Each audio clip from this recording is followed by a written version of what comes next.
Last Tuesday, at the end of the convocation service, I shared the reasons why we were mandating masking for indoor activities, including classes. I hope you were able to sense that the decisions we're making are rooted in our love for each one of you and our desire to keep our students, employees, and their families safe and healthy. As a Christ-centered community, our commitment to loving our neighbors will be evident in how we respond to this need.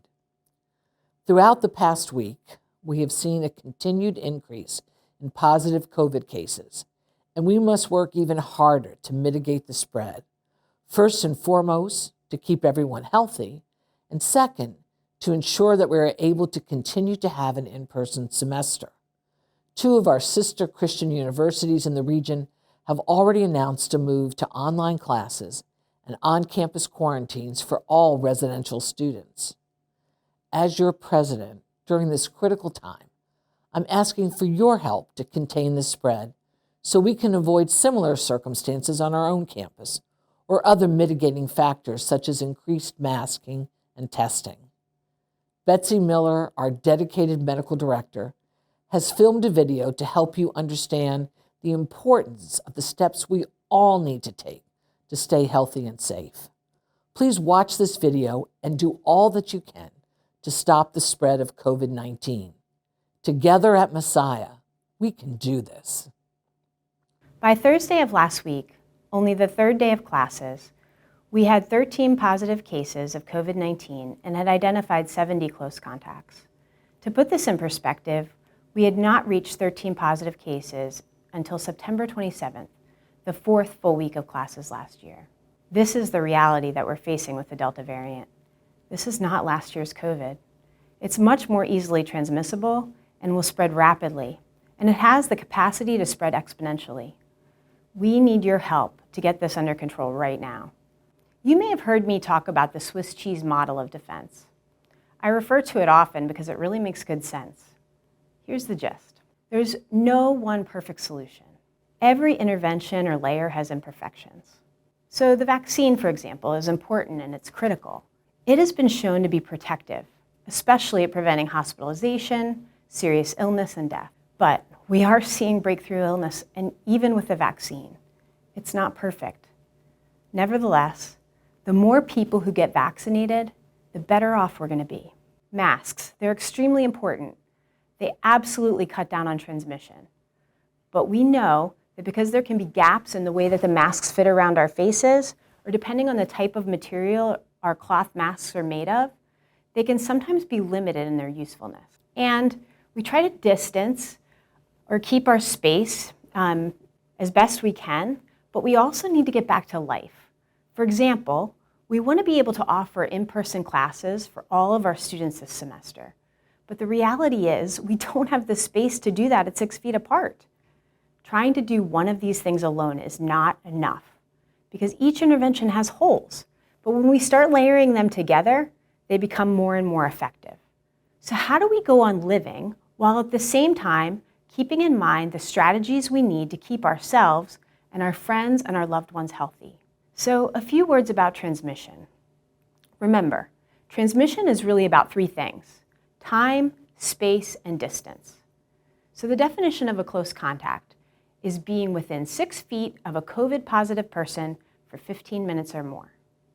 Time. If you're spending 15 minutes or more with a person, be aware of the space that you're in and be aware of how far apart you are from that person. Space. So by space, I'm talking about the literal space that you're in. Indoors or outdoors, the size of the room, the air exchange. Is the air that you're breathing trapped in the room, or is there a breeze blowing it away? Whenever you have the opportunity to meet outside, or to eat outside, or to study outside, to be with a friend outside, be outside. Distance. The closer you are to a person, the more at risk you are. Period. Take a step back. If you can't physically distance yourself, put a mask on to act as a barrier between yourself and that other person. This is our new way of living. Everywhere we go, every time we walk into a room with other people, we must assess the situation in terms of COVID risk. Will there be a group of people there? Will I know the vaccination status of the people around me? Will the gathering be outdoors? Can I distance? Will the time spent be less than 15 minutes? It's critical that you wear a high filtration mask in situations that are moderate or high risk, or where you can't control the time, or the space, or the distance. So we're about to distribute these KN95 masks. These are 5-layer, high filtration masks that will greatly reduce transmission. We are asking you, please, please wear them in the classroom and in chapel and in any other spaces like that where you simply cannot distance. This is one way that together, as a community, we can greatly reduce transmission. Well, one really important benefit is that if you've been properly wearing this KN95 while in class or in chapel, and you come to my office and you end up testing positive, I should not have to contact trace those particular spaces. What an incredible gift that will be to your classmates and friends. Let me just show you real quick how to put it on properly. So you're going to actually take the mask and make sure that this part fits around your nose really well.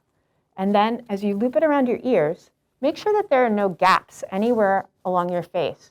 If it feels too loose, you could actually just take it off and loop it one more time around your ear. Please, don't wait to report your symptoms. Even if you're vaccinated, we are seeing breakthrough infections. Please don't just assume that it's a cold. Come in and get tested and report right away. We are also seeing other respiratory illnesses. We've already seen influenza and RSV on campus as well. This is not last year's COVID. It's more aggressive and it's spreading quickly. We all need to work together to get this under control as soon as possible.